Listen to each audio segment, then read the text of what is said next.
This is Queen Elizabeth I, speaking to you from the 16th century. It's a Woman Crush Wednesday. Join Professor Buzzkill as he crushes on women from history who deserve more fame and glory. Yes, it's Professor Buzzkill here on a Woman Crush Wednesday. You know, Monopoly is the most popular board game in the world. It's printed in 37 languages and is locally licensed in 103 countries. Locally licensed means that the place names on the board reflect the locale in which the game is sold. So London's game has London street names and properties, and Paris Games has Parisian locales, and the game in Cairo is based on the streets and places there, and so on and so on. It's a pretty big hit, and it has been for almost 100 years. And it was originally based on a game invented by our Woman Crush Wednesday this week, Elizabeth Magie.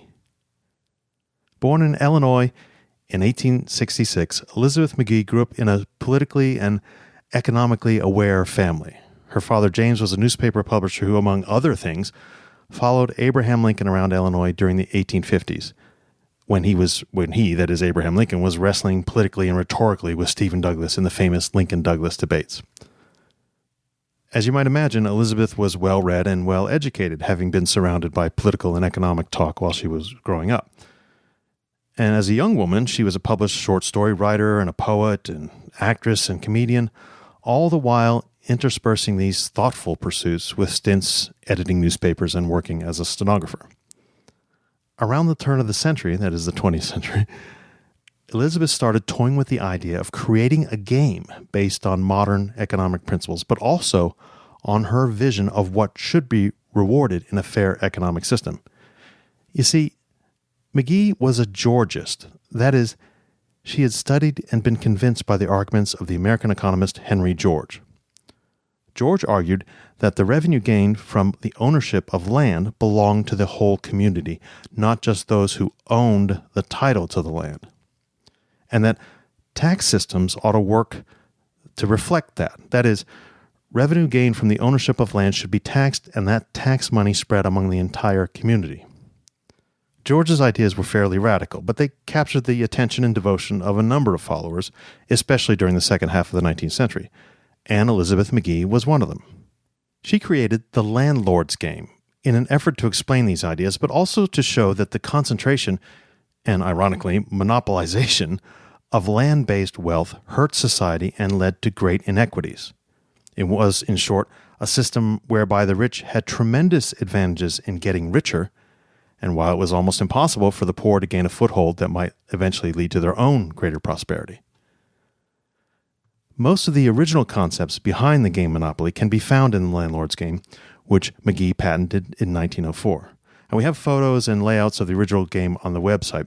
The idea of competing around a board that had a continuous path made up of named properties, and that included other elements such as community chest and no trespassing and chance and jail. All those sort of originally came from the Landlords Game. And we could spend more than an hour explaining how Magie's Landlords Game developed into Monopoly by the 1930s. And maybe we'll do that in a full episode if you inundate me with requests at feedback@professorbuzzkill.com. But for this Woman Crush Wednesday episode, I just want to give you two tidbits to take away. The first is that the object of the Landlords Game was to show how the greedy accumulation of properties that built monopolies is bad for society and, of course, fellow players. But fairly quickly, the players of the Landlords Game started to prefer the hyper-competitive rush for wealth and control that we all know and love from the modern version of Monopoly. And yet the message of Magie's game, to point out the bad consequences of unbridled greed, didn't linger in the mind once the game was over. Among other things, this is very ironic because Magie argued that her original game and concept was especially suited for children. And I have a long quote from her explanation here. Quote, "Children of 9 or 10 years and who possess average intelligence can easily understand the game, and they get a good deal of hearty enjoyment out of it." And she wrote this in a journal explaining the game in a journal called the Single Tax Review. "They like to handle the make-believe money, deeds, etc., and the little landlords take a general delight in demanding the payment of their rent. They learn that the quickest way to accumulate wealth and gain power is to get all the land they can in the best localities and hold on to it.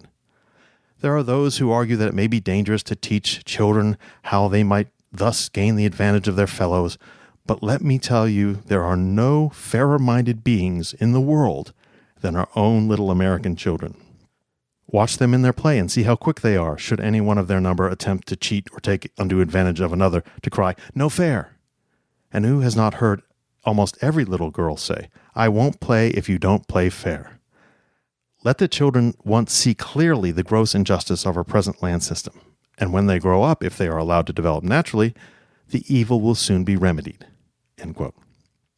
She didn't foresee that people would not learn the game's lessons about greed, and that the fun they took out of it was in gaining monopolies.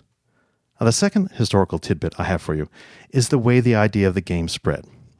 Although Magie patented it and was able to get printers and game makers to produce actual sets, large game companies, including Parker Brothers, initially rejected it.